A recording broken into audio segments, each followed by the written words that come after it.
Hello everyone, welcome to Pineview Debate Academy. My name is Max, and in today's lesson I will be teaching you how to flow in high school debate. In essence, flowing is defined as taking notes on the argument made by both sides of a debate in real time. In high school, the most popular events that incorporate flowing are PF, LD, policy, and world schools. Each debate event utilizes some of their own unique flow techniques, but today I will be going over how to flow specifically in public forum. Still, many of these skills can be applied to other events as well. Lots of novice debaters question why it's important to flow a debate. However, oftentimes attempting to not flow at their first local tournament, they'll realize that they can't remember everything their opponent said in their speech. This leads to difficulty delivering a rebuttal and eventually leads to losing a round. By not responding to an opponent's argument, you effectively concede that they are right in the round. To make sure that doesn't happen, debaters flow in order to keep track of each argument the opposing team makes and what responses they make in turn. There are a few different ways to flow in contemporary high school debate, but today I'm going to be showing you some of the most popular techniques, mainly on paper. The two most important things to know before going into your first round is 1. Knowing how to properly take notes using shorthand, and 2. Making sure you continue flowing through to the end of the round. I myself have been guilty of not flowing until the final speech, but it is important so that we can all learn from our past mistakes and look back to see what we could have done better. Now, before flowing, you must first know what you're going to flow on. There are a few main writing styles people use. The first is a right side up legal paper, like I have right here, and a sideways sheet of paper, which people can do on legal pad or on printer paper, like right here, and a right side up piece of printer paper. If you're really organized, you can use the printer paper, but personally I prefer the legal pad because it keeps you in the bounds of the lines, but some people don't like that. So moving on, if you're really organized, you can do print what is called a pre-flow of your case before a tournament, which is usually what you do on a piece of paper to speed up the beginning of rounds and not take time away from the round itself. However, the main downside of printing pre-flows is that you're usually unable to make changes to your case unless you want to go back and change the pre-flow as well. Depending on how neatly you write, you may prefer to write with or without the lines of the legal pad, but it can also help you with pacing to make sure you remember the arguments all on one paper instead of having to go onto 2 pages, since that can be often inconvenient.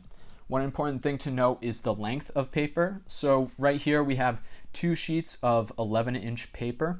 However, they do sell legal pads in printer paper in 14-inch length, which is what legal paper is. While not a big issue in PF, if you find yourself running out of space, it may be a worthwhile investment to get the 14-inch legal pads or legal paper in order to extend how much you can write on a sheet. On that, you can use either 1 or 2 pages. Some people rip out the first page of a legal pad and put them right next to each other and have each page each side of the argument. Personally, I like flowing on 1 page so that all the arguments are on 1 page, so any cross interaction between the cases is caught. Sometimes cross interaction between evidence is often difficult to apply on 2 pages since the evidence is on 2 separate pages. That's why I usually write on 1 page, but it's really up to personal preferences. In most cases, debaters flow with either a pen or a pencil, but most people actually flow with pens. People don't like people who flow with pencils, or a computer using Excel. Personally, when I'm writing by hand, I prefer 2 7mm pens of different colors. That's really important to know that each team is 1 different color. So in this round, we'll have black and red. But it's really up to you what color you're using and what size. Some people prefer 0.5, some people prefer 1, depending on what they might like. I recommend seeing how fast you can write with each to determine what you're most comfortable with. One important thing to remember is that the other people don't need to actually be able to read your flow as long as you're able to. That's what counts. Now you may be asking yourself what you should actually be flowing on the paper, which brings us to right now. With debates going at hundreds of words per minute, it's important to incorporate shorthand into your flowing. For example, a downward arrow for a statistical decrease, for example, or a $ for money, and the last names of the author instead of their whole name or credentials. So Smith instead of, for example, writing, I don't know, John Smith, and then the year it was published 19, which is a good thing to have, but if you can't, the last name of the author is what is most important. The other important things to keep track of in a debate round are, 1, the contention's claim. So usually you shorthand the contention as C1 or C2. So let's say their C1 is about environment. So you could say enviro, and then their C2 is about the economy. So you could write econ. So cutting down words is really important in a debate round to make sure that you can fit everything in while they're speaking so fast.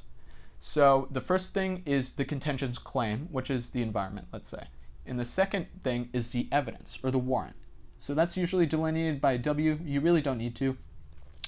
And after that, you have the name of the author. So let's say we have author Smith, or you could say the publication from the Wall Street Journal. So it's really up to you what you incorporate in the case, or what the opponents incorporate in their case as to what you're writing down.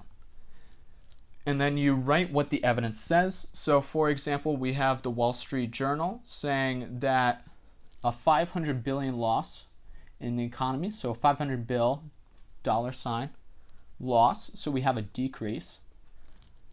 And then that leads to, we can interpret that, or that would be caused by the environment, so we can cross that out right there.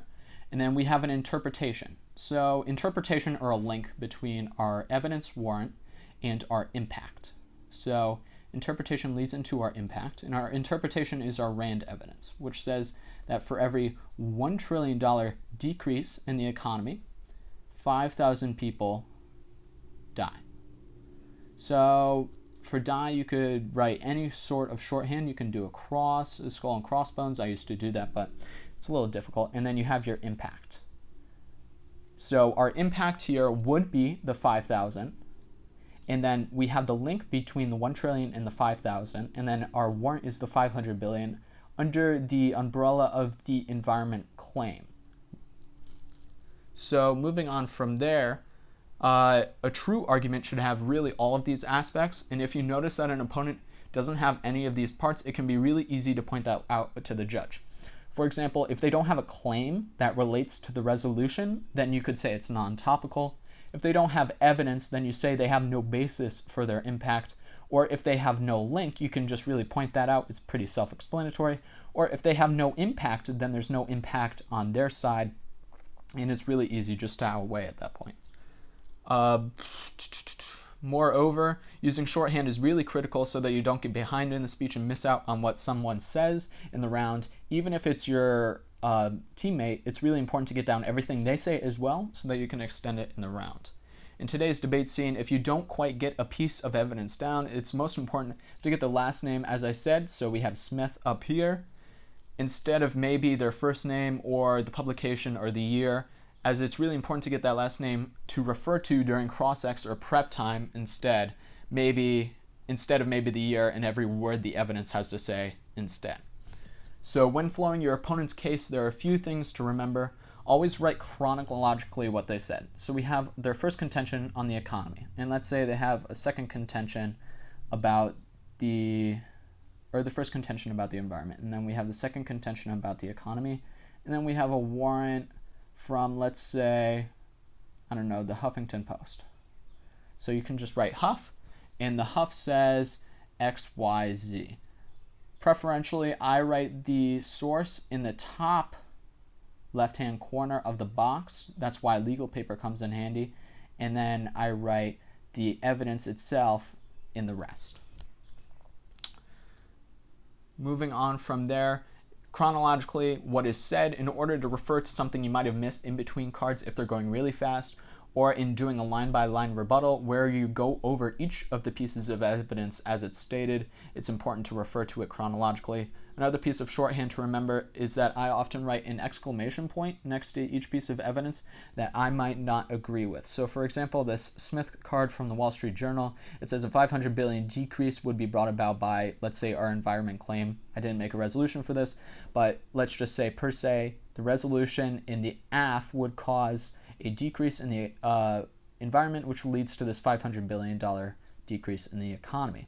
Now I raise an exclamation point because, let's say in cross X, I on the neg have a piece of evidence that might say the contrary. So that's why it's really important to put the exclamation points, because you have to go through 4 minutes of the case, but you still have to be referring to these pieces of contradiction that you might have with their evidence. That way you can ask as many questions as possible.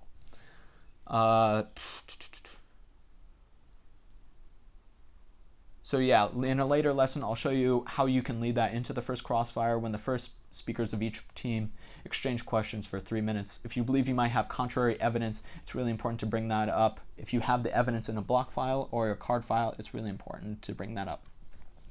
So after the case flow, it's really important.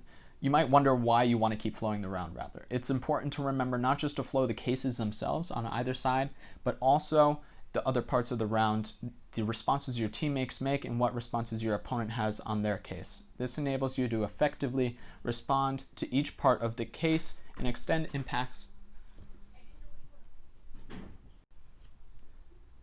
through to the end of the round. Each speech should have its own column like this, so the negative rebuttal, the AF summary, the negative summary, in order to make sure that it has its own designated space. After the second rebuttal, starting with the second rebuttal rather, they should have 2 columns because you'll be responding to their arguments on your case as well as extending your responses on theirs. So another form of shorthand I like using is a cross. So let's say they stop talking about this second contention about the economy right here. So we put a cross through that, delineating that, let's say I made the response XYZ source, and let's say that the economy would actually bounce back. So that's what we call a turn. So we turn it on them, so it's actually preferential for us, and they don't bring it up in their summary. So that's really critical because they're no longer allowed to talk about this and bring it up when weighing in the final focus, which is this middle column right here.